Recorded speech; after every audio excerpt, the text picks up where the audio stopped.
Maing adlaw mga kasepak, na-receive na rin namo ang bula nga gi-order namo online. Ug karon amo na siyang gitry og unbox. Pero tiging dako ang ngisi ni Sir Jojo ug sa mga bata nga nakakita sa bula. Ug nahurot gyud akong believe kang Ma'am Janaline ug ka Sir Jojo ba. Grabe jud ang dedication nila sa ilang mga players. Imagine, every time nga makadaog man gani mig mga tournament or maka-place nga naay mga prizes, ang ilang buhaton i-distribute nila sa ilang mga players. Aside ana, magkuha lang sila gamay nga pundo para sa mga equipments like bula ug net. Of course, dili na siya enough pero mukuot na sila kaugalingong bulsa. Para lang gyud mapalitan na mog bula ug net ang mga bata. So mao to no pagkahuman na mag-abli sa bola. Grabing lipay ang mga bata ani kalit og kaabtik para lang silang drills. Kita adag ko og mga ngisi. Yeah, converted ay. Dapat ihan. Oy, dakoy kondisyon na.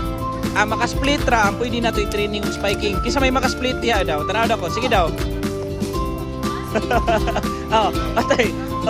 Ikaw, kay ka ma-split. Sige daw. Ingana. Magkatubang na ako.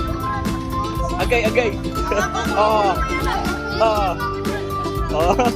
Kisa pa. Okay, so, otopo. Okay, 5 na kibaw mo split. Kinsa pa? Split. Hala. Unom. Kinsa pa kibaw mo split? Ha? Unom ka bok. Unom kibaw mo split.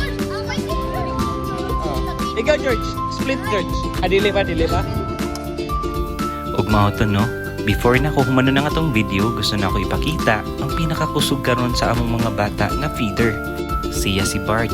Grabe ka kugihan, grabe ka maayo, o grabing gwapuha. Gwapo kay ginapay, murag ibot ng panaksan, niya gitupihan ng kilid. And gusto na ako i-shoutout nga player.